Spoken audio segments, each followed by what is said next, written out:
বাংলাদেশ এবং পাকিস্তানের বিষয়ে আমরা কথাবার্তা বলেছি। আমরা বাংলাদেশের জনগণের যে পারসেপশন সেটা তাদের কাছে উপস্থাপন করার চেষ্টা করেছি। জাতীয় নাগরিক পার্টি এনসিপি মনে করে বাংলাদেশে বিগত সময়ে পাকিস্তান এবং বাংলাদেশের মধ্যকার যে শত্রুভাবাপন্ন সম্পর্ক ছিল সেখান থেকে উন্নতির সুযোগ রয়েছে এবং সেক্ষেত্রে বাংলাদেশের জনগণের যে পারসেপশন সেটাকে সব থেকে বেশি সেন্সিটিভ আকারে আমাদের বিবেচনায় রাখতে হবে।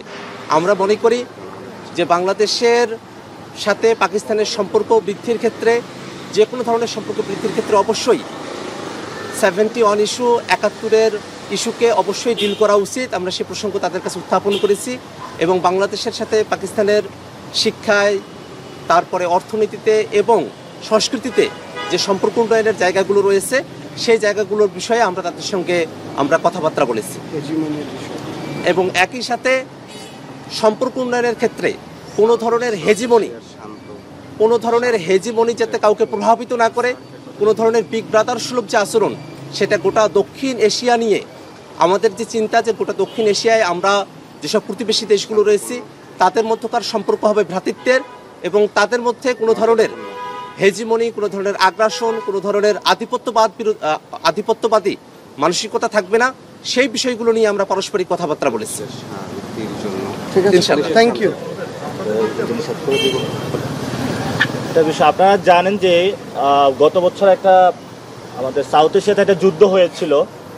তো এখানে পানি নিয়ে সাউথ এশিয়াতে আবার যদি কোনো যুদ্ধ আসে বা আমরাও যেহেতু আমাদের অনেকগুলো নদী রয়েছে সেগুলো নিয়ে কথা হয়েছে, যেহেতু নদীমাতৃক দেশ আমাদের নদীগুলো কিভাবে ভালো থাকতে পারে এবং পাকিস্তানও যে এক্সপিরিয়েন্সের মধ্য দিয়ে গিয়েছে সেটা আমরা তাদের সাথে শেয়ার করেছি এবং ওনারা একটা জিনিস আমাদেরকে বলেছিলেন গত 15-20 বছরে তারা অনেকভাবে চেষ্টা করেছিল। পাকিস্তানে কিন্তু ফার্মাসিউটিক্যাল সেক্টরের ম্যাটেরিয়ালসগুলো অনেক ভালো, কিন্তু সেটা অনেক তারা চেষ্টা করেছিল আমরা যাতে বিল্ডিং রিলেশনশিপ করে আমাদের ফার্মাসিউটিক্যাল সেক্টরের যার কস্টটা কমিয়ে আরও বেশি পরিমাণে আমরা এক্সপোর্ট করতে পারি, কিন্তু সেই সুযোগটা আমাদের দুই দেশের মধ্যে হয় নাই। এগুলো নিয়ে কথা বলেছিলাম। আমাদের কালচারাল হাউস এখানে করা যায় কিনা সেটা নিয়ে কথা বলেছিলাম এবং আমাদের ইউনিভার্সিটি লেভেলে যে এক্সচেঞ্জ যে প্রোগ্রামগুলো সেগুলো কীভাবে ডেভেলপ করা যায়, ডিফেন্স সেক্টরে কীভাবে করা যায় সেগুলো নিয়ে আমরা কথা হয়েছে।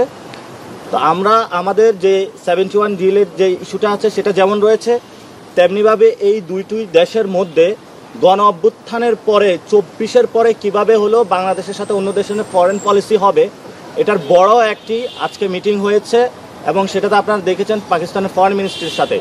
তো আমরা আশা করি যে দক্ষিণ এশিয়াকে সার্ককে কীভাবে আরও অ্যাক্টিভ করা যায় এবং আমাদের এখানে একটা ইস্যু উঠে এসেছে ভারতের কারণে সার্কটা ইনঅ্যাক্টিভ হয়ে আছে।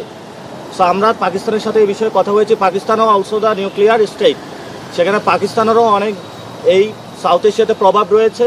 কিভাবে সার্ককে অ্যাক্টিভ করা যায়, অর্থনৈতিক জায়গায় আমরা কিভাবে প্রসপারিটি নিয়ে আসতে পারি সে বিষয়ে কথা হয়েছে। ধন্যবাদ স্যার। ধন্যবাদ।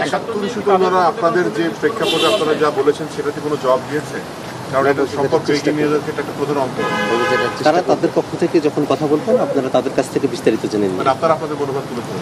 আমরা তাদেরকে বলেছি 71 ইস্যুটা দ্রুত সলভ করা উচিত। তারা বলেছে তারা এটাতে অগ্রগামী এবং দে আর রেডি টু ডু ইট।